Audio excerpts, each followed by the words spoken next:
So today I'm going to be talking about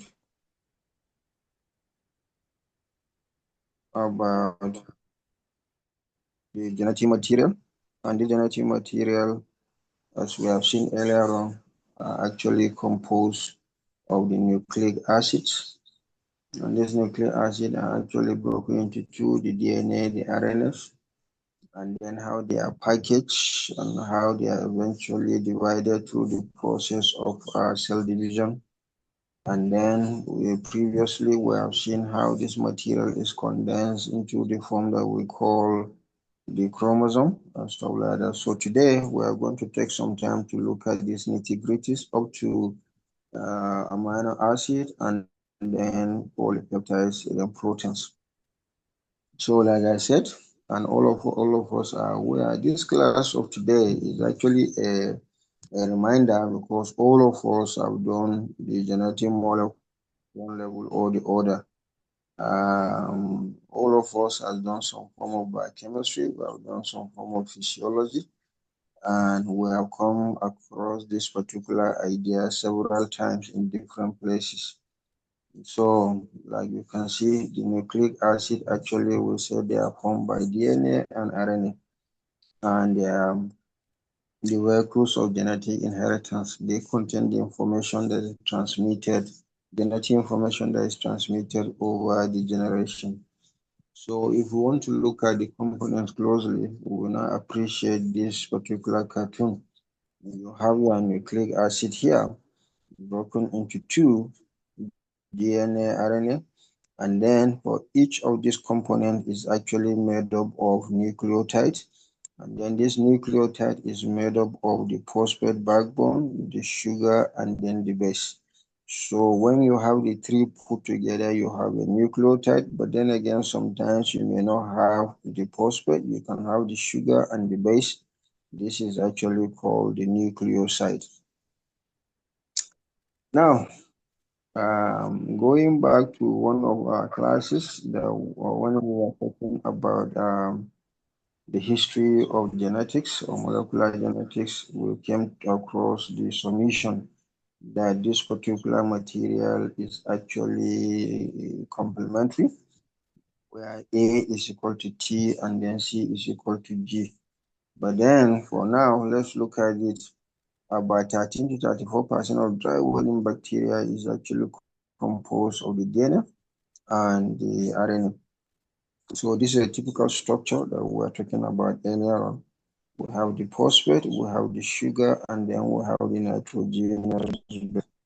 By the time they are put together, you have a polynucleotide chain that runs antiparallel in the double-stranded form of the DNA that is seen in organisms.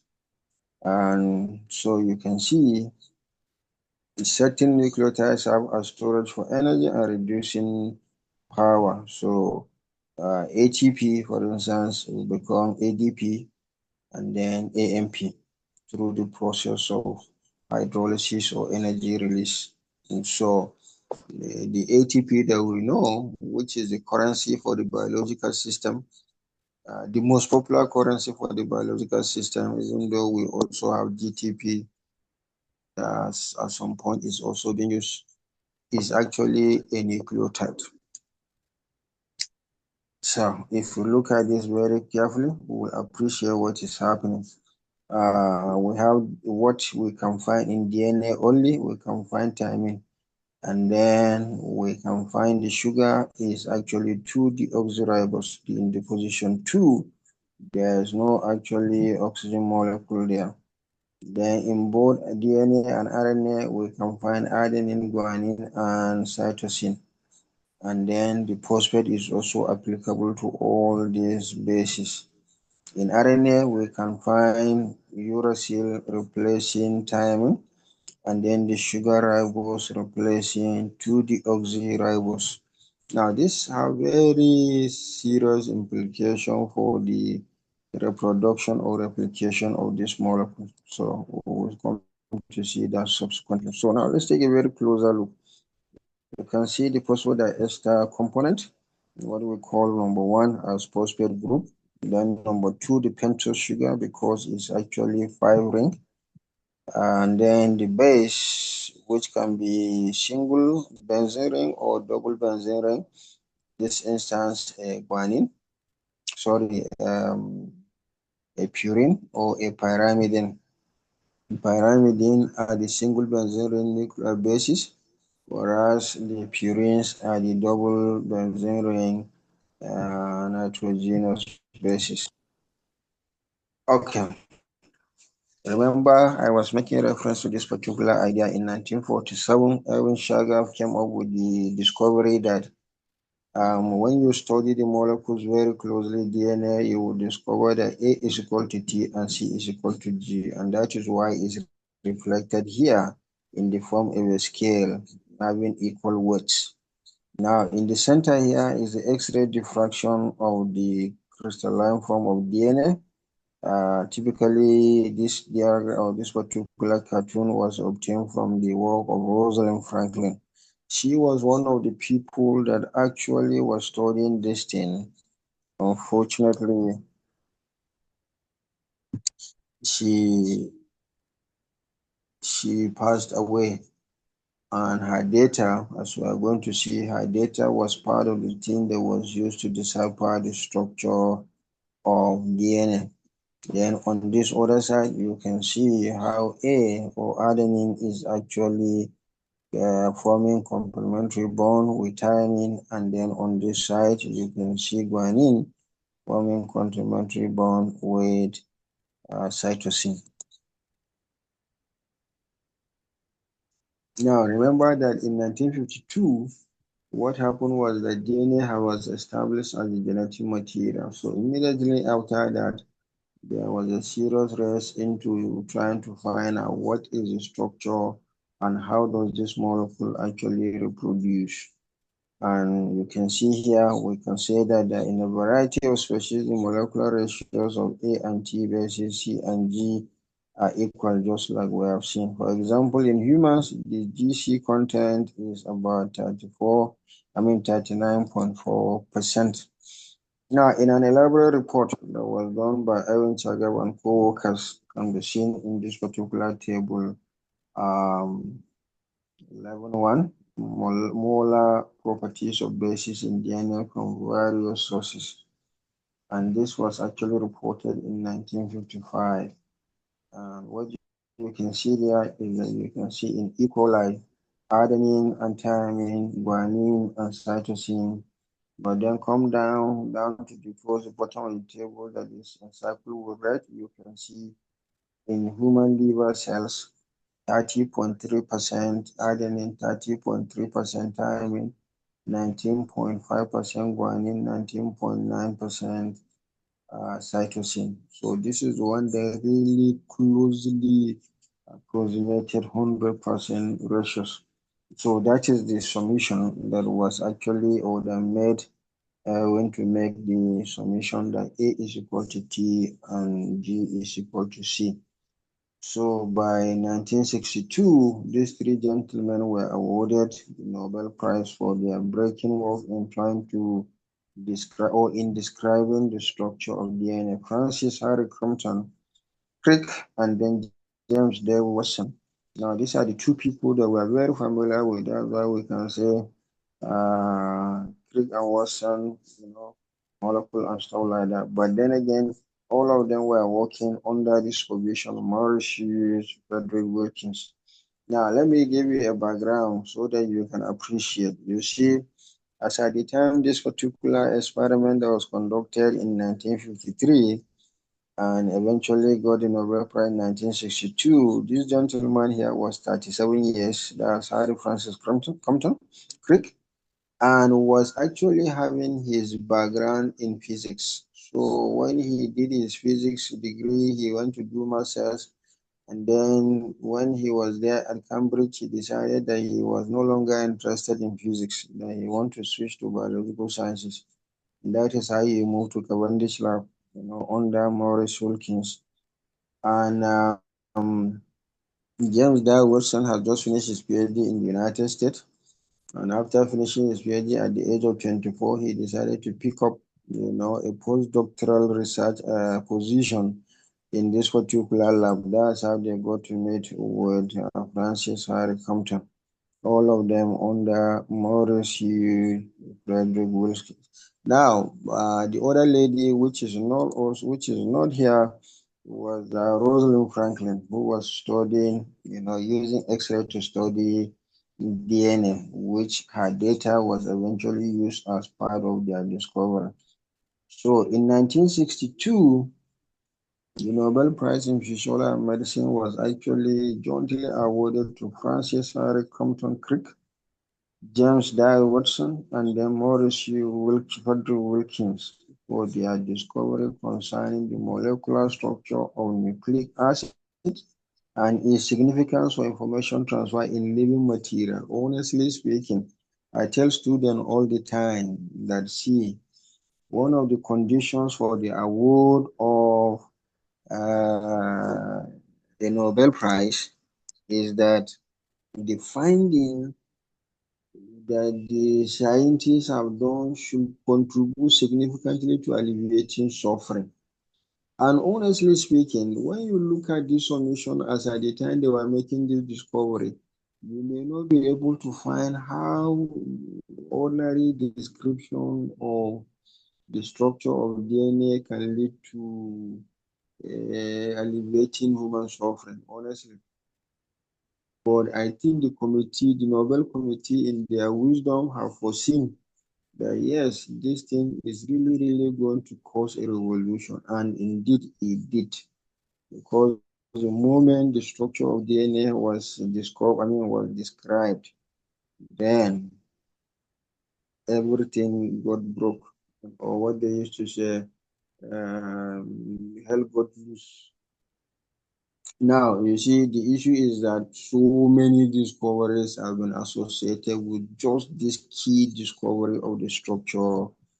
And where did they publish their work?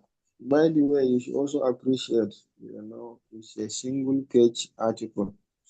Watson and Crick submitted a one-page paper to the journal Nature, that was published in 1953.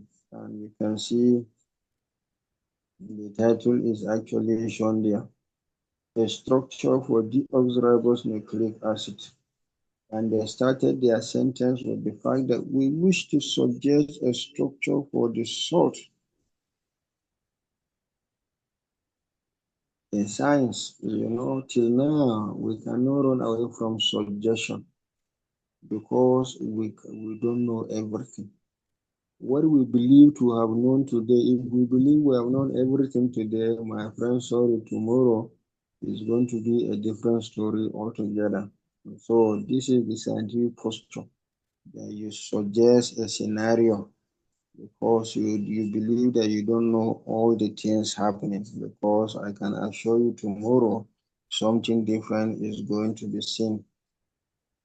So a structure for so we wish to suggest a structure, the structure for the salt deoxyribonucleic acid DNA, published in Nature April 1953. They quickly followed by another paper that was also published in Nature, and they titled the general implication of structure of deoxyribonucleic acid. Now, let me say this in clearly to them. Today, this particular approach wouldn't pass, because you can be accused of what they call salami slicing. Now, what does salami like? I'm saying this for all of you so that you can understand what that is. Salami slicing is you carry a work that is supposed to be published as one structure or one whole paper, and then you divide it into three or into two or into three because you want to have more papers. And so you try to sit down and try to see that, okay, let me cut out this part of the story, and then next time I bring another part of the story, next time I bring another part of the story. It is simply called salami slicing, and is to today's contemporary scientific policy and regulation and understanding is actually an unethical practice, because Okay, what is the big deal? Putting this whole thing together to have 2 pages.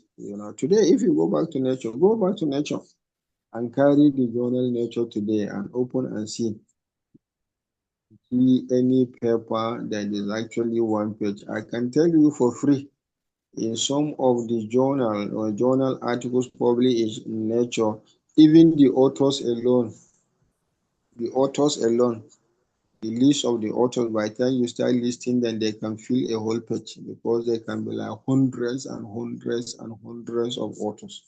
Let me give you an instance. There is a paper that was published some time ago, a paper from physics that has up to 5,000 authors. So by the time you list 5,000 authors, you get the logic. Each author has two minimum, let's say each author has a minimum of two names. That's 10,000 words. Do you know what that means?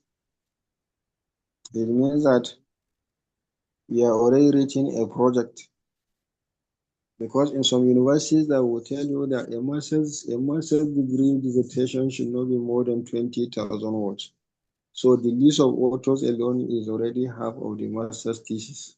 So that gives you an idea for you to appreciate that things have changed over time.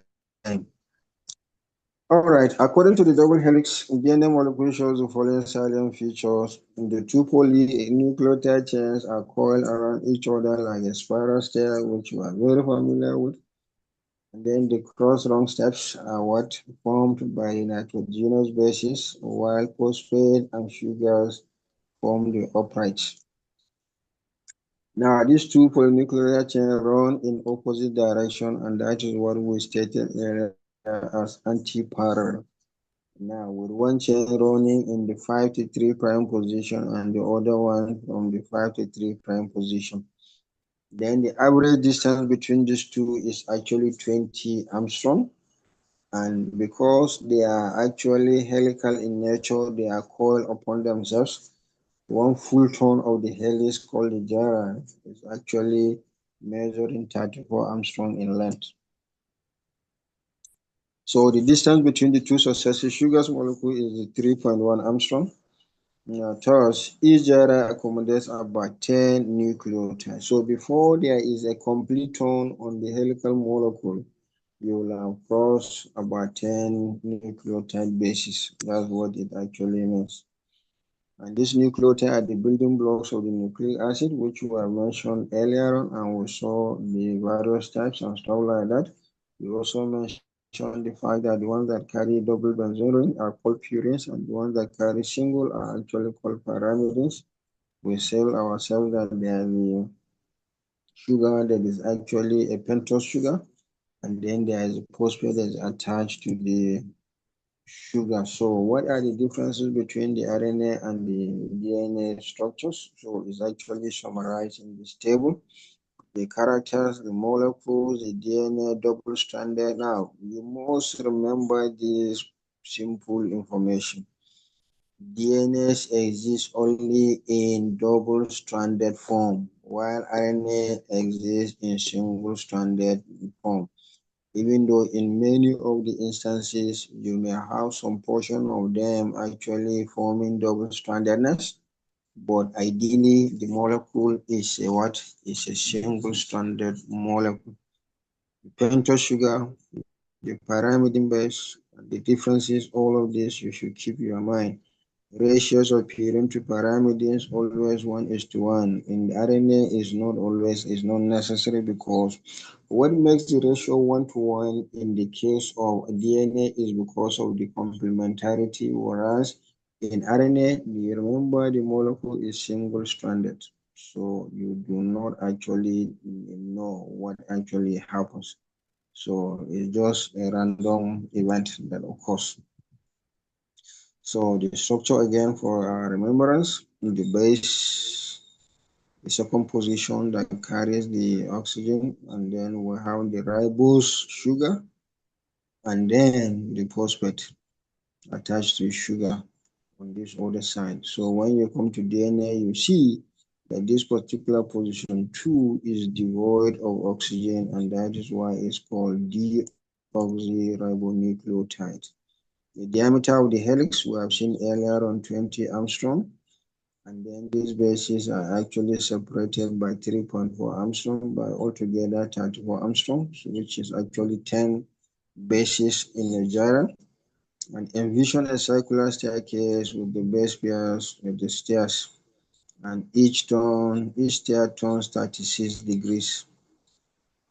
Now, the other thing we need to appreciate is the fact that DNA exists in three forms. There's what we call the A-DNA or alpha DNA, there's what we call the B-DNA or beta DNA, and there's what we call the Z-DNA. Now, these are very fundamental structures or forms of DNA. Under some physiological stress, DNAs actually assume what we call the alpha or the A form. Under the normal physiological state, DNA exists in beta form or B form. Then under the situation that genes have actually been switched off, the DNA of that region assumes the Z form shape. And if you look at it very carefully, you will appreciate what is actually happening. You can see the regular helical structure in the B form. You can see that it's a little distorted in the A form and it's completely out of shape in the Z form. And this is nature's way of attempting to hide the active side, that carry genes to prevent the process of accidental expression. Remember, we said that these are portions of DNA that the genes have actually been switched off. So the helical structure repeats after 10 residues like we have seen earlier on. So 3.4 Armstrong base pair times this, it gives you what we call the 3 billion base pairs you find actually in the human chromosome, for instance. I mean the human genome, for instance. And by the time you put all this length together, the chromosomes fiber, the DNA fiber, by the time you put them together from the 23 pairs of chromosome, what do you get? You get a length of approximately a meter. Now, this whole meter structure is condensed into a microscopic nucleus that we cannot see with our naked eyes except with the aid of a microscope. All right, so this is the structure here for us to appreciate the anti-parallel structure. We can see 5 to 3 prime and then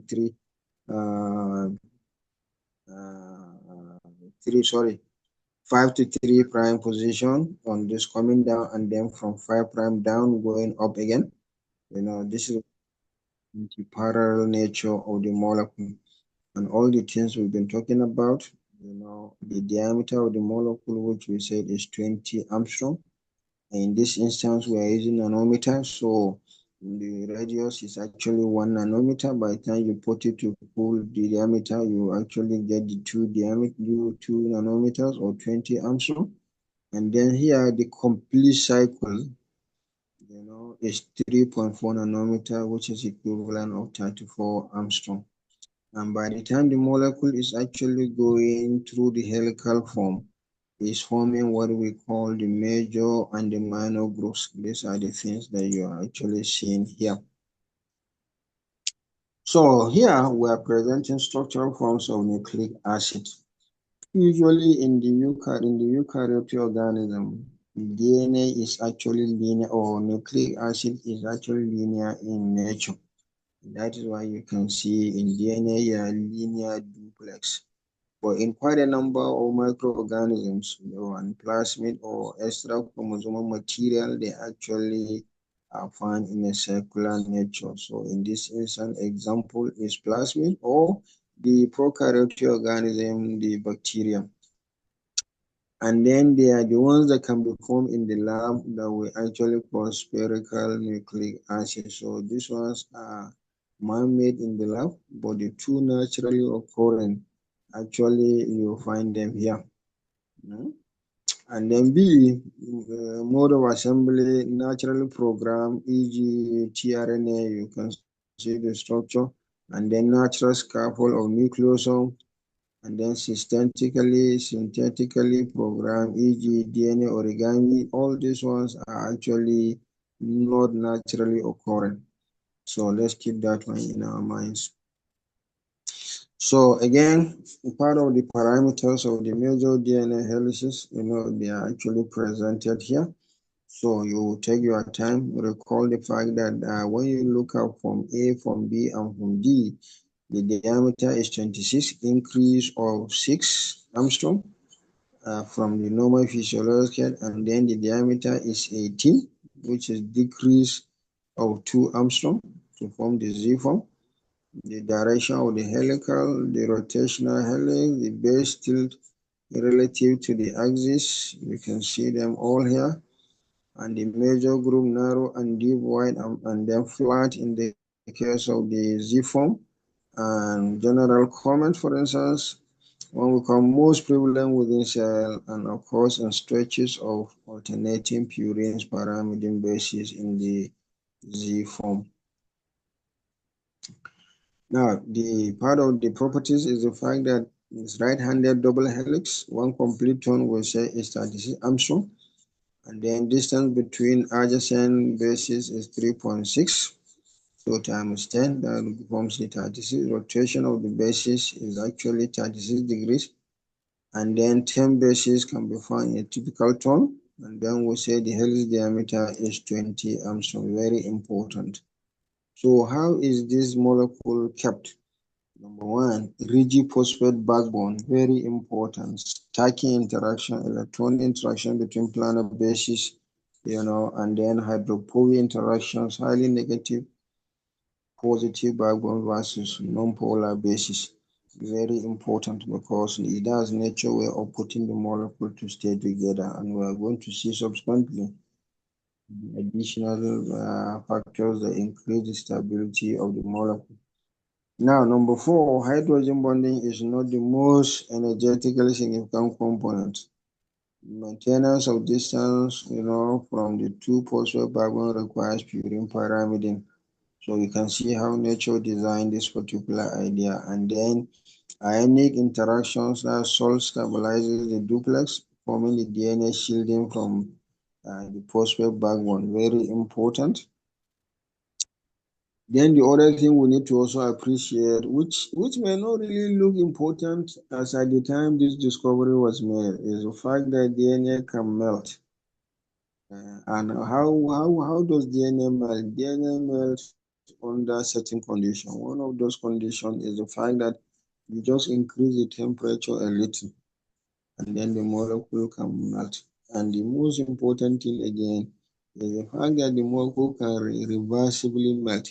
It can melt under high temperature, and by the time you reduce the temperature gradually, the molecule will reanneal back to its double-stranded form. So when they discovered that, they began to challenge the molecule under different situations, and they came up with what we call today as the TM, which is the melting temperature. So this particular graph shows you what is actually happening. Relative light absorbance, 260 nanometer. And then on this side, you have your temperature. So by the time you start increasing temperature of 30, 50, 70, nothing actually happens. But by the time you start approaching something like 80, you can see also, no, okay, something like 75. You can see that the temperature, or there is an increase in the melting. And by the time it gets to where the molecule is half melted, that is what is called the TM. So in this particular instance, we can say is actually 82. Temperature is 82, and then light absorbance 1.2. So temperature at which half of the base pairs are denatured and have remained intact. So that is the TM. And then you can see what happens, the temperature at which the molecule is completely separated or denatured single strand. Here, we can also say maybe about 97. You can see it. All right. Now, like we said, molecule can reversibly melt. So you have your molecule of DNA. In this instance, is actually a circular DNA molecule. And then you can see on this other side, you have increased the temperature. It has melted. Remember, we said they can reversibly anneal. So you can see the reversal is that it goes back. But then something happens if there is a nick and this molecule is heated. You can see what is going to happen. The two strands will separate completely, and then there may not be possibility of reannealing again. So DNA molecules will range in length depending from about 2 microns in viruses to about 2.1 centimeter in Drosophila largest chromosome, and then about 8.2 centimeter in human chromosome. And 1 kb of DNA is equal to 1,000 base pairs, So all the statistics are actually listed on the listing for us to appreciate. The other thing I would just like to mention is the last one there. If you take an extra chromosome material that is called plasmid, that plasmid can range between 3,000 to 4,000 base pairs. So this again we are going to subsequently. So from now we need to appreciate. Then, like we have said, some molecules are linear, some molecules are circular. We have mentioned the fact that prokaryotic organisms, bacteria, for instance, will have their DNA in the circular form. And this circular model can be supercoiled and stuff like that. So now the molecule itself is packaged in a way that it can actually be properly stored or retained in the nucleus. So in the structure itself, there's what is called the nucleosome, and the content of the nucleosome will include the histone proteins, and these histone proteins are actually made up of H1, and then H2A, H2B, H3, and H4, and then followed by additional proteins that are called ubiquitin. Now, if you look at the anatomy of the histone proteins, as we said, H1 to H4, you can see the approximate molecular weight, the number of amino acid, and then the basic amino acid that you can find there. For H1, for instance, it's a very big one. You can see 17 to 28,000, that's the molecular weight. The number of amino acid, 200 to 265. And then the basic amino acid found, 27% lysine, 2% arginine. So the same thing, by the time you look at H2A, you look at H2B, you look at H3, and you look at H4. So what actually happens? The consistent basic amino acid continue to appear in higher concentration. 11%, 9%, 16%, 6%, and then the last one, 11%, 4%. Now, why are they important? They are important because these are basic amino acids. Remember, the other part of the molecule is actually the negative part that forms the acid, which is the phosphate. So nature decided to develop this particular protein so that it can actually counteract the effect on the other side and then give it a more better. So we are going to see what actually happens. Remember, in your physics, usually they said unlike molecule will attract each other, unlike charges will attract each other, and like charges will repel each other. So in order to keep this molecule intact and in a more organized manner, so nature decided to develop, molecules that will counteract the negative effect of the bases and then forming what we call the nucleosome. So this is what you get to see. This red fiber or thread you are seeing is actually the DNA molecule, and the yellow centers here you can see are actually the histone proteins. So the linker between one nucleosome and the other, and then it will go around, then it will link one nucleosome and the other, and that is how it continues to go. So it looks like based on a base string form of chromatin, and then the nucleosome includes about approximately 200 nucleotide pairs of DNA. So by the time they actually look at it, what do they do? What they did was to say, okay, can we digest this molecule? They digested the molecule using nucleus, and then this nucleus actually hydrolyzed the DNA and then released the nucleosome. So the nucleosome was still having intact its own DNA that goes around it. So then the next thing to do was to actually dissociate the nucleotide from the DNA from the nucleosome. And then you can see on this other side what has actually happened. You have dissociation with high concentration of salt, giving rise to approximately 147 nucleotide pair. Then on this other side, you have your octamer histone core. Remember what octamer here is standing for 8. So further dissociation gave rise to the fact that H2 is made up of two components or subunits. H2B is H2A, H2B, and up to 4H4. Each of them made up of what? Made up of two components. So that's where the octamer is coming from. So histones are major structural proteins of the chromosome, and the DNA molecule is wrapped just like we have seen. 6 nucleosomes are assembled into a solenoid in association with one histone protein and histones. Then the solenoid is then turned coiled onto a scaffold, which is further coiled into a chromosomal matrix. So it's the turning on and on that is increasing the complexity of the molecule that eventually give rise to what you see at the metaphase stage that we call the chromosome. And that is what we're actually describing here for you to appreciate. But if you look at the molecular 3D structure, which you can see here,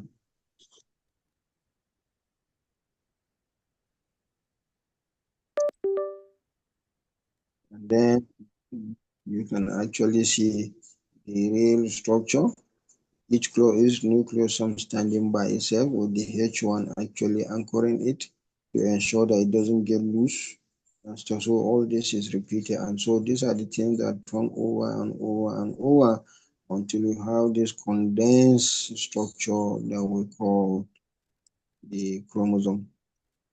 So if you want to look at it properly, we start at the level of the fiber, 2 nanometer, remember 20 Armstrong?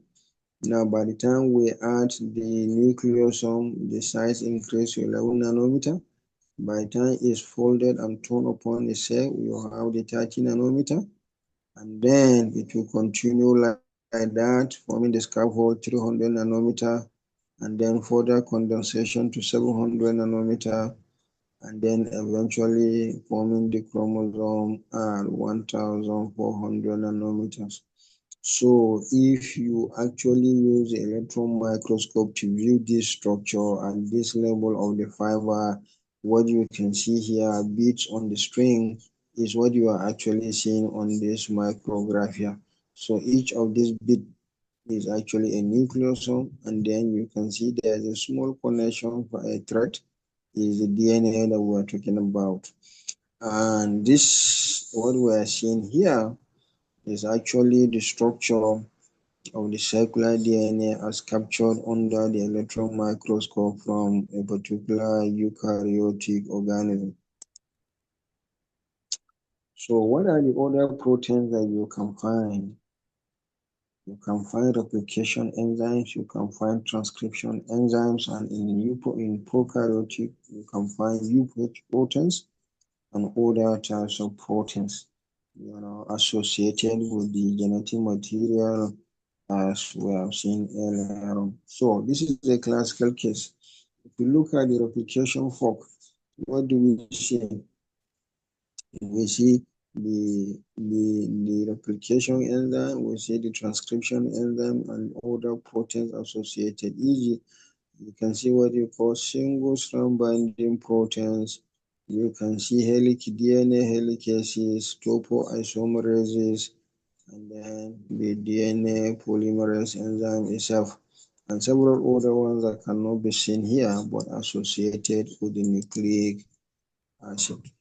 The other thing we need to remind or know is the fact that there are modified DNA bases and a few of them have been listed here: N6-methyladenine, 5-methylcytosine, 5-hydroxymethyluracil, then glucosylhydroxymethylcytosine, gentobacil HMC.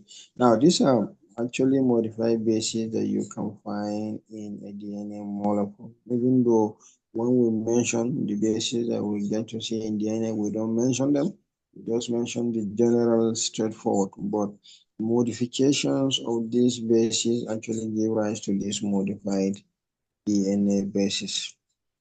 Now, this video, you Do can you take your recognize time this to watch it. molecule? This is DNA, or deoxyribonucleic acid. By the end of this video, you will be able to identify the key structural features of DNA, as well as describe the importance of those features for function. During this video, we will look at different representations of the DNA molecule to better view certain details, but all views represent this same structure. Inside the cell, you will most commonly find double-stranded DNA, in which two strands intertwine to form a double helix. The most common form of the DNA double helix, which is what we will discuss here, is also called B-form DNA. Now, let's move to a more simplified representation of DNA to discuss the details. We can unwind the double helix like this, so that we can see the chemical structure inside. Each strand is a polynucleotide, meaning the strand is made up of many individual units called nucleotides. A nucleotide has three components: the 5-carbon sugar, a phosphate group, and one of 4 possible nitrogenous bases: adenine, guanine, thymine, and cytosine. The nitrogenous base is always attached at the 1' carbon of the sugar. If we count from there, we can see that there is a phosphate between the 5' carbon of one sugar and the 3' carbon of the neighboring sugar. The sugar is called deoxyribose because it is missing a hydroxyl group at the 2' carbon, which is present in ribose. Because of this, nucleotides in DNA, deoxyribonucleic acid, are called deoxynucleotides. Nucleotides attach to each other in the DNA strand by phosphodiester bonds. The phosphate group of one nucleotide binds to the 3' oxygen of the neighboring nucleotide. Thus, we can see that the sugars and phosphate groups make up the DNA backbone. The carbon numbering is key to describing the directionality of the DNA strand, 5' to 3'. Looking within the sugars, there is an intrinsic orientation difference between the two strands. On the top strand, you can see that the 5' carbon of each sugar is on the left, and the 3' carbon is on the right. The opposite is true for the bottom strand. Reading left to right, that makes the top strand orientation 5' to 3', and the bottom strand orientation 3' to 5'. These strands are also sometimes called Watson and Crick. Keep in mind that this double-stranded DNA is still a double helix, and we have simplified the representation by flattening and unwinding the helix here to better see the atomic structure. Although the nucleotides come together through covalent bonds in the backbone, the two DNA strands interact through non-covalent hydrogen bonds between the bases. Each base forms multiple hydrogen bonds with its complementary base on the opposite strand. Bound together by hydrogen bonds, each unit is called a base pair. The hydrogen bonding contributes to the specificity of base pairing. Thymine preferentially pairs with adenine through 2 hydrogen bonds, and cytosine preferentially pairs with guanine through 3 hydrogen bonds. Thymine and cytosine are called pyrimidines, characterized by their single ring structure, and adenine and guanine are called purines, which have double rings. The geometry of the AT, or TA, and GC, or CG, base pairs is the same, allowing for symmetry and base stacking in the helix. This mostly has to do with the distance between the backbones and the angles to which the base is attached to the backbone. Other base pairs, like GT for example, do not have the same geometry, cannot form strong hydrogen bonds, and disturb the helix. The double helix structure of DNA is highly regular. Each turn of the helix measures approximately 10 base pairs. In addition to the hydrogen bonding between the bases, the stacking of the bases also stabilizes the double helix structure. These pi-pi interactions form when the aromatic rings of the bases stack next to each other and share electron probabilities. The regularity of the helical structure forms two repeating and alternating spaces called the major and minor grooves. These grooves act as base pair recognition and binding sites for proteins. The major groove contains base pair specific information, while the minor groove is largely base pair nonspecific. This is because of the patterns of hydrogen bond acceptors and donors that proteins can interact with in the grooves. In this way, the DNA can be acted upon in either a sequence-specific or non-sequence-specific manner, allowing proteins to position themselves correctly in the genome to carry out their designated tasks. This is the DNA double helix, and you've now learned the structural features that influence its function. We hope you've enjoyed exploring this amazing molecule with us.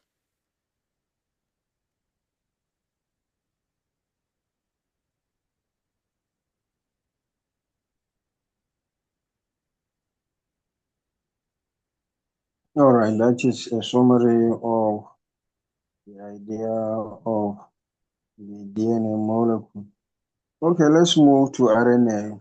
Now, in the case of RNA is actually more in quantity in the cell when you make the observation, and they have different types. Remember or recall that we said for DNA actually has three forms, not types, forms.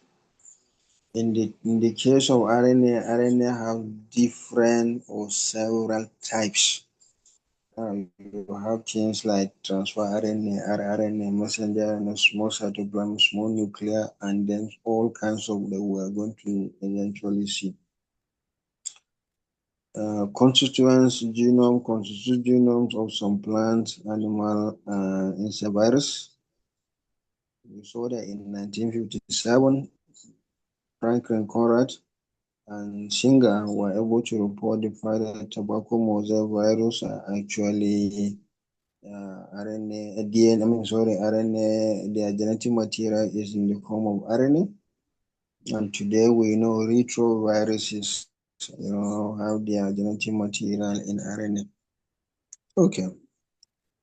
The structure recall the difference. This is actually the ideal ribonucleic acid, but their position that is actually deoxyribonucleic in position 2 is actually ribose in RNA.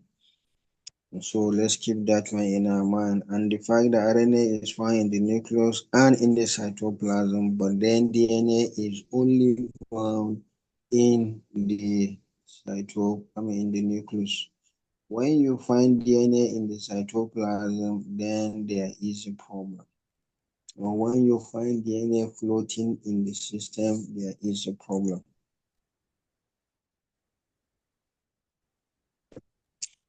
DNA is capable of cell replication, that one has been established, but only when assisted or catalyzed by proteins, enzymes. But RNA is capable of both cell replication and catalysis. Now, for us to appreciate this idea, let's look at what we call the RNA wall hypothesis. The RNA wall hypothesis states that before emergence of the first cell, RNA was the dominant and probably the only form of life. While today we actually draw a diagram and call it central dogma of molecular biology, where we say DNA gave rise to RNA, RNA gave rise to protein or polypeptide. The RNA wall hypothesis held the view that there was RNA first before DNA. So it makes the story a little interesting and complex. That is what actually is the scenario. That one is for another discussion altogether. But for now, let's move forward. Types of RNAs and their distribution There's even among the RNAs, there are what are called 16S RNA, 23S RNA, 18S RNA, 28S RNA, and then you then come down to messenger RNA that you can find in thousands now, because they represent the end product of the express form of the genetic genes that we have. If, for instance, an organism have 10,000 genes, it's supposed to have like 10,000 different messenger RNAs. And then you also have the heterogeneous nuclear RNAs, you have the small cytoplasmic, you have the small nucleolar nucleus. And now, this actually appear in tens, and the approximate length of the nucleotide are stated there, and where you can find them, their distribution, whether they are in the prokaryotic organism or in the eukaryotic organism. So if you look at messenger RNA is synthesized by both prokaryotic and eukaryotic organism. And then small nucleolar is also produced by both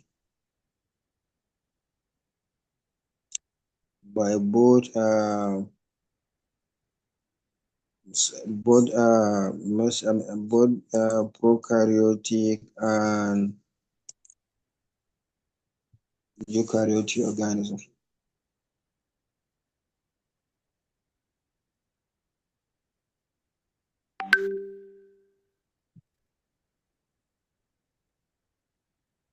So let's look at the structural element of RNA. Now, recall the fact that we mentioned that RNAs are actually single-stranded molecules. And I remember telling you that by the time you start following, you may go and discover some portions that are double-stranded. So a typical structure will form, the single-stranded will form bulges like this, or internal loops, or helical segments, and then unpaired loop at the tip. And that is what you are actually seeing here. See this unpaired loop at the tip. Can you see the helical segment with what? With complementary bonds, and then you can see the single stranded. So you can see the bulge issues like that. So that's what you get to see in the RNA. So now let's look at the story carefully. From this particular cell, you can see a cell here with the cytoplasm and the nucleus.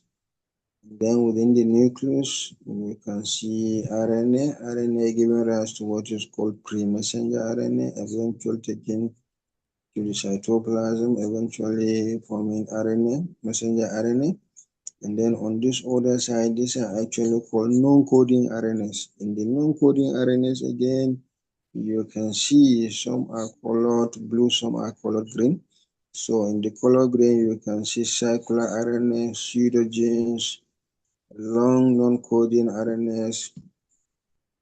And then on this other side, you can see small nucleolar RNAs, you can see mRNA, you can see small interfering RNAs and stuff like that. Then you can also see ribosomal RNA. So all these put together are known as short non-coding RNAs. So short non-coding because they do not actually give rise to information that will produce polypeptide. Whereas messenger RNA and messenger RNA give rise to information that code for amino acid on a polypeptide chain. So that is the two. Now, short non-coding, long non-coding RNAs. Now, types of RNAs, as we are continuing, messenger RNA very fundamental because it's one that carries information for the synthesis of polypeptide. Transfer RNA decodes information in messenger RNA. Ribosome RNA makes up the ribosome, consumes 50% of the ribosome, which is a molecular assembly involved in protein. Very important. Catalytic RNAs are there, small nuclear RNAs are there, small nucleolar RNAs are there, and these are probably over 100 of them are actually found in the nucleus, where they are involved in several functions, including making of ribosomes. Very important because ribosomes by themselves are the bench place where the synthesis of ribosome actually occurs. So This cartoon will give us a more better understanding so that we can appreciate. In what we call the transcriptome, that's the entire transcript that you can find in a particular eukaryotic cell. There are approximately 2% that are coding, which is actually the population of the messenger RNA that we were just talking about earlier on. And approximately 98% actually form what we call the short and the long non-coding RNAs. And if you look at it here, they are stated for you to appreciate. Messenger RNA, rRNA, tRNA are involved in protein synthesis. Whereas on this order side, small non-coding RNA, small nuclear RNA, small nucleolar RNA, RASes, CAR, MAIA, SCI, PI, TI, RNAs, they are all there. Regulation of gene expression along with what we call the non-coding RNAs, non-coding RNA and circular RNAs. So where do we find them? They are actually located there. The one that you can find in the nucleus and the one in the cytoplasm and the one that you can find only in the nucleus. They don't come out of the nucleus. They are also colored for you to be able to appreciate. So questions can arise for you to identify RNAs that can be found only in the nucleus or that can be found both in the nucleus and the cytoplasm. So this is a typical structure, 2-dimensional, 3-dimensional simplified structure of the transfer RNA to appreciate. So if you look at it, the structure, general structural element of the amino acid of the RNA can be seen here. You can see end loops. You can see the single strand portion. You can see the helical portion here. And then you can see the bulge, or they are actually shown in the transfer RNA. So can we also find modified bases? Yes, just like we can find in the case of DNA. We have 7-methyl guanine, very important modified base, but this actually forms the head or the cap of the messenger RNA. Then 6-methyl adenyl acid, inosine, pseudouridine, 5-methyl cytidine, 5-methyl uridine, ribothymidine. These are classical cases or modified bases that you can. These are classical cases. We don't say there are more than this.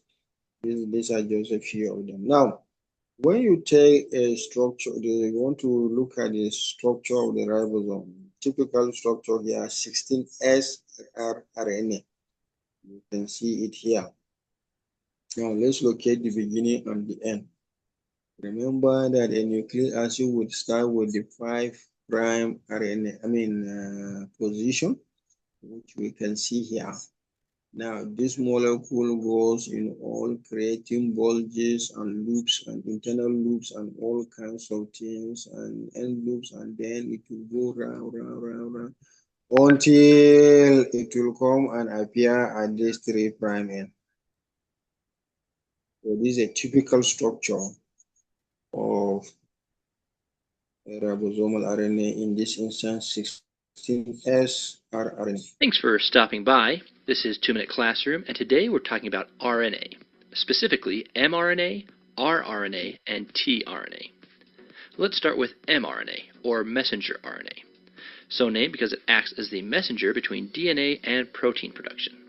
And if you want to know the difference between RNA and DNA, I have a great video for that linked here and in the description. When you discuss RNA in school, you're usually learning about mRNA. During transcription, DNA is transcribed into mRNA. This mRNA is then translated into protein. It serves as the genetic template of a protein since the DNA can't leave the nucleus. Next we have tRNA, or transfer RNA. This is my personal favorite, and honestly one of the most fascinating molecules in genetics. RNA is generally single-stranded, but tRNA actually folds back onto itself to form a distinct T-like shape. Without going into too deep, transfer RNA is responsible for bringing amino acids together during translation to form the growing peptide chain that will become a protein. And last but not least, we have rRNA, or ribosomal RNA. This RNA is the main component of ribosomes, which I've discussed in a previous video. rRNA combines with special proteins to form ribosomes, which then read mRNA to form proteins. There's a lot in that sentence, so feel free to jump back and listen again if you need to. But essentially, ribosomes contain rRNA and help build proteins. To bring it all together, sections of DNA are transcribed into mRNA, which is brought from the nucleus to the ribosome, composed of rRNA and protein. The mRNA is then read by the ribosome, which brings the tRNA in with the appropriate amino acids to build whatever protein the mRNA is a template for. Now watch these related videos and hit that like button. And let's see how quickly we can get 100 likes on this video. Thanks for watching, and I'll catch you next time.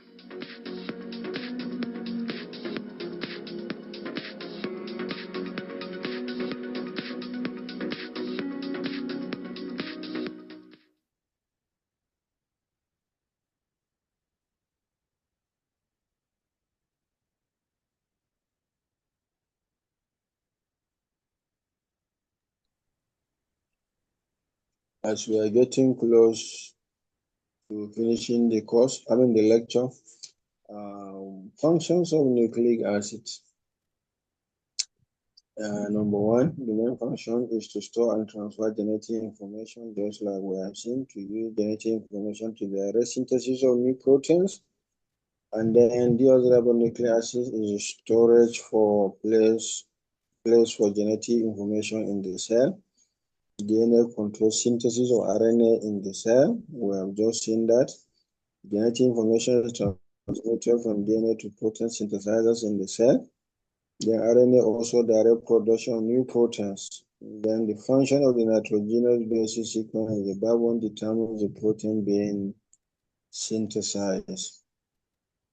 So that closes the chapter of the nucleic acid. The next is the amino acid, which we say they are the building blocks of the protein. Usually the amino acid have a basic structure where you have first of all, they exist in two forms, what we call the LAVO and the dextro forms, in what is simply called in chemistry as stereoisomers. And then the other thing is the various groups, the amine group, and then the carboxyl group, and then the R group. Now, the R group determines actually the amino acid. The chemical composition of the R group will distinguish between alanine and valine and isoleucine and stuff like that. Now, the other thing we need to appreciate is the fact that they have been classified into two major forms, polar amino acid and non-polar amino acid, which you can actually see here. Aspartic acid down to tyrosine. On the other side, you have alanine to cysteine, non-polar amino acids. Then they are also classified as essential and non-essential. Essential are the ones that we must obtain from outside. Non-essential are the ones that our body can actually synthesize. Then they can also be grouped into more distinct, the polar, the non-polar, and then their charges. Remember, we are talking about two major amino acids in our histone protein, which we mentioned, lysine and arginine. These are the two major key basic amino acids. And then again, you can also see the other negative charge or aspartic acid and glutamic acid. So what does amino acid, or what do amino acid do in our bodies? They help to break down food. They grow and repair our body tissue. They make hormones and brain chemicals. Provide an energy source, maintain healthy skin, hair, and nails. Remember that these are all proteinous structures, or structures that are made of proteins. Then build the muscle, boost our immune system, and sustain a normal digestive function. So where you actually have enzyme, remember enzymes are protein. Remember proteins are actually made up of amino acids. So where you have this, you can definitely have amino acids. Two major conditions associated with amino acid are phenylketonuria disorder, for instance, disorders of the phenylalanine, and then maple syrup urine disease, a variable disorder due to deficiency of branch chain keto acid dehydrogenase, which leads to accumulation of valine, leucine, and isoleucine. So, for instance, the first one is very easy to actually handle. If a child is actually genetically tested, like we have seen in our genetic screening class, if a child is tested at that stage and established to be phenylketonuric, you can manage the condition and reduce the sequelae of consequences. Proteins were first mentioned by Johannes Berzelius in 1838, and that's to emphasize the fact that the protein is actually number one in the class of macromolecules. It was okay as at that time, but by 1953, that story actually changed. By 1952, that story changed. The protein is not the number one, rather DNA is the genetic material, but at least it has already been established. So when we say proteins, number one, properly called polypeptide formed by amino acid, and there are 20 amino acids in proteins. Now, we must be able to remember the fact that there are more than 20 amino acids in nature, but the ones that we can find in proteins are 20. I can tell you this, that amino acids have been recovered from other parts of the universe, e.g. from Mars, e.g. from the moon. All amino acids have actually been recovered from there. But the ones that we can find in proteins that form our body structures, 20 of them. They can further be classified into two major groups, what we call globular proteins and what we call fibrous proteins. Globular proteins are the ones that are compact and roughly spherical, whereas the fibrous proteins are the ones that are actually having parallel arrangement yielding fibers and sheets, e.g. the collagen fibers, keratins, and stuff like that. Whereas on this other side, you have enzymes and other soluble proteins. Now, what are the functions of this? They form very important functions. Remember, we mentioned the fact that enzymes are made up of proteins. So you can see classical example, pepsin, trypsin, pyruvate, DNA ligase, and stuff like that. Structural proteins that are building materials such as collagen and nail keratin. Then transport proteins that carry, e.g. oxygen carry hemoglobin, myoglobin, ferritin. Then contraction that cause muscle compression, e.g. actin, troponin, and myosin. These are all the fibers that actually do that job. So if we look at protein and we look at, you can see transport in blood, membrane transporters, acid-base balance, fluid balance, antibodies, synthesis of non-protein compounds, hormones, enzymes, forming body structures. So these are classical examples of the function that proteins actually perform in our body. So we can go on and on to list all this, but then maybe let's mention something here. The production of toxins, poisonous substances such as bee venom and snake venom are classical examples of proteins. Remember that this is nature's way of conferring on this particular organism the ability to defend themselves and to also capture prey, bees and snakes. Then transmission of impulse, e.g. important receptors. These are classical example control of growth and cell division through the BSC pathway of the cell cycle is shown there. Now, the other thing we need to also appreciate is the fact that protein actually exists in different forms of structures. What we call the primary, the secondary, the tertiary, and the quaternary structure. They are all depicted here for us to appreciate. So let's start looking at them. primary protein structure sequence of the chain of amino acids. Secondary structure, local folding of polypeptide chain into helices and sheets. Then the third one, tertiary protein structure, three-dimensional folding patterns of the protein due to side chain interactions. And then the final, which is the quaternary, is actually the protein consisting of more than one amino acid chain. That's more than one subunit. So 2 and above subunit actually form what we call the quaternary. So when we talk about this primary protein structure, we are talking about the sequence. When you take the polypeptide, you read 1, 2, 3, 4, 5, 6, 7, 8, 9, 10. Each of these positions, what is located there? Valine, isoleucine, methionine, cysteine, tyrosine, and issues like glutamine, and so forth and so forth. Now, like we have seen, conformation of peptide backbone, alpha helix, beta sheet, triple helix, and trans. On the local chain itself is actually what gives this idea. So we have two different structures or forms that can actually form this particular structure, beta pleated and then alpha helical structure.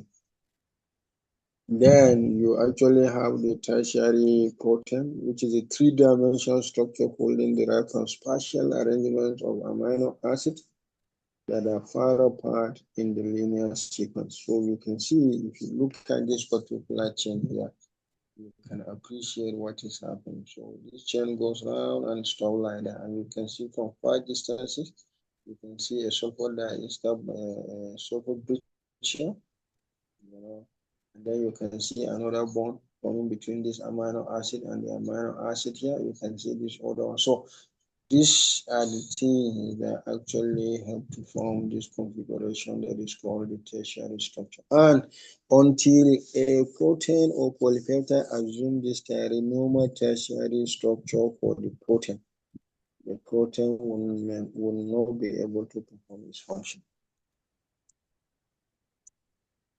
So you have your protein here folded properly from unfolded to multi-global and then to native.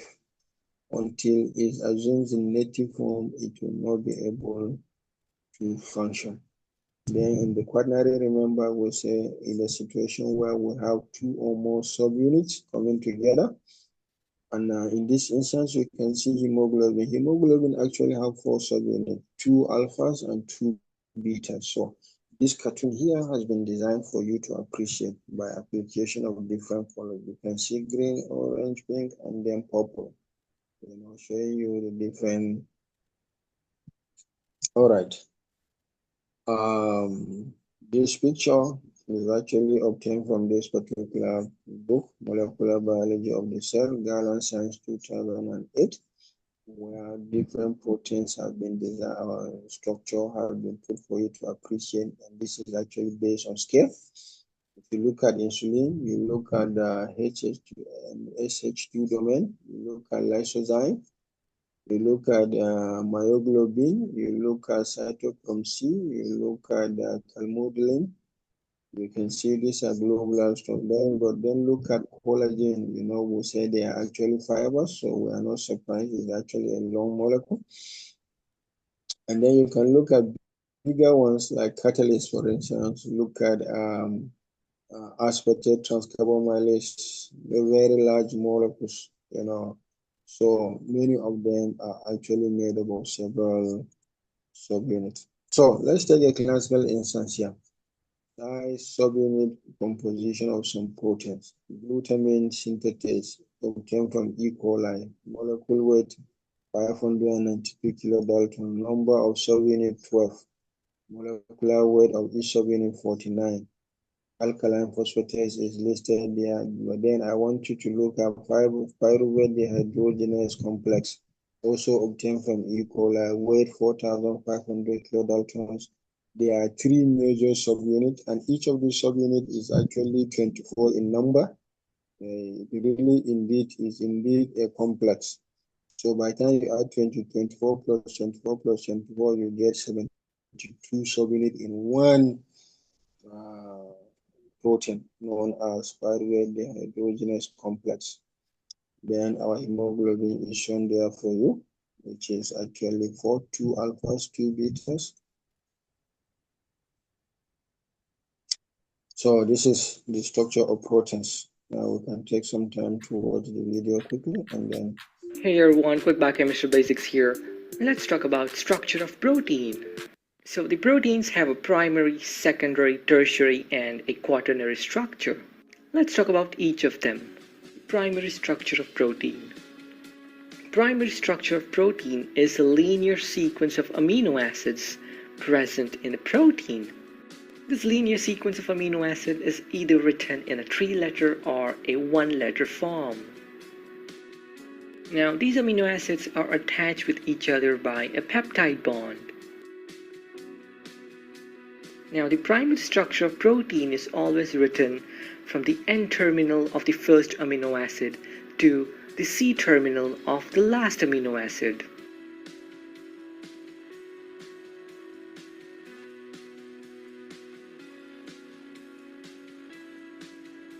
The information of the primary structure of protein can be obtained by sequencing the gene that encodes the protein.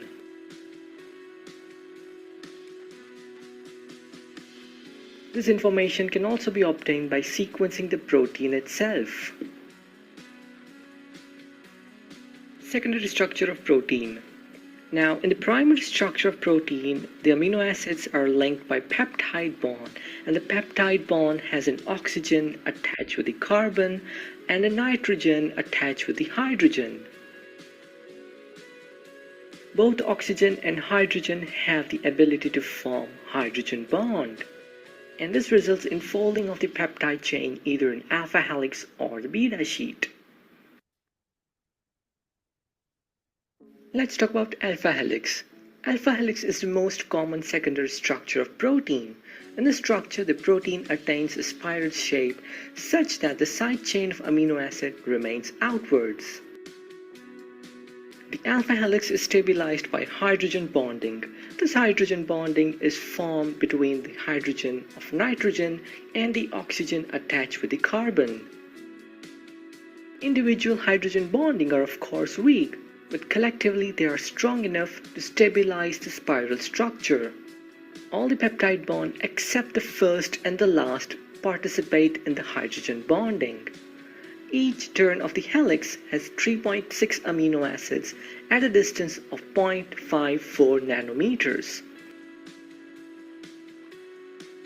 Presence of amino acids like proline can make the helix unstable and disrupt the helix.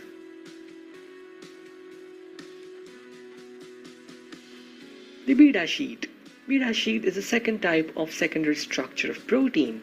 Now, in alpha helix, the hydrogen bonding was between the same peptide chain, while in beta sheet, the hydrogen bond is formed between the two different polypeptide or the same polypeptide chain. The beta sheet can be either arranged in a parallel or anti-parallel fashion. Tertiary structure of protein. Arrangement of protein in the three-dimensional space is the tertiary structure of protein.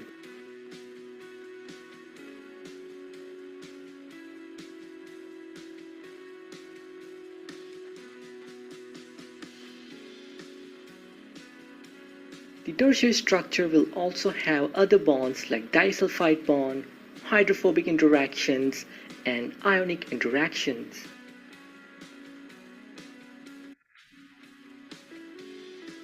Quaternary structure of protein. The protein having tertiary structure can further interact with other tertiary structured proteins to either form dimers, trimers, tetramers, and so on. The structure so formed is called quaternary structure. Most of the proteins in the cell have the quaternary structure.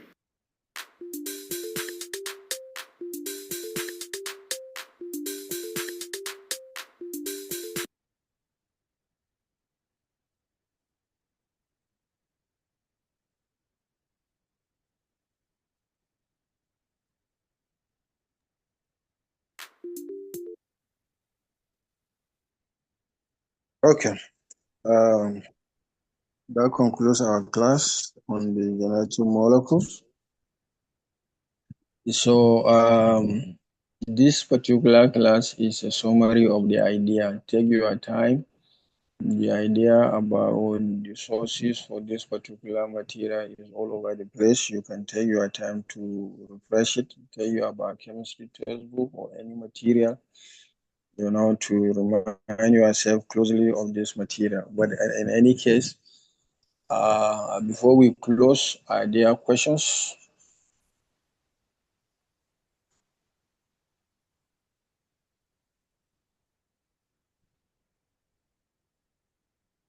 Are there questions? Okay, yes, sir. Go. Though not on this class particularly, but Okay. concerning the advanced microscopy and histologic techniques. We have had classes on all of the other courses. We have not had any on that one. Okay. I think I believe can have one on it, or the guy here supposed to take down with Tauza. Yes. Okay. Don't worry. We'll arrange for that. Okay, sir. Like this one we are doing, Bam. Yes, we are doing for the two genetic courses, Yes, sir. human genetics and molecular genetics. Because the qualification remains the same for all of them. So, in the next two classes, we should have been done with the other one. Then we can then continue with the molecular genetics by looking more deeper at some of the techniques and protocols. But that is now notwithstanding. We will also study microscopic anatomy and histological techniques. Yes, sir. So don't worry about that. We'll take care. Okay, sir. Okay, sir. Okay, another question, sir. Okay. Yes, sir. Are we going to have any continuous assessment, or we just going for the exam?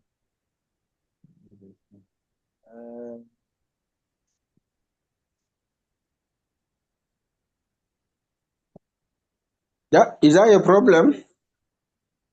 No, sir, it's not a problem. Just a just a question. And the exam on the same day, we can write them on different days. That is not a problem. But that is a good question, by the way, because I think we have done something substantial for us to write a test. So we can select for one. Let's say next week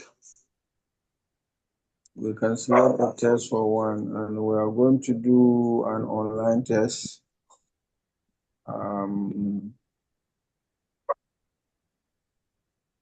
So maybe you people should look at it and tell me ideally what you think, so that we can write the test and also get familiar with the interface, the online exam.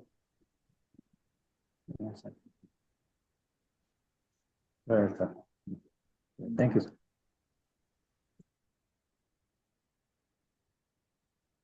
Okay, so thank you very much. So next week we may have to plan to take at least 2 classes so that we can hasten our speed, because there are quite a number we need to do. Thank you very much. Thank you, bro.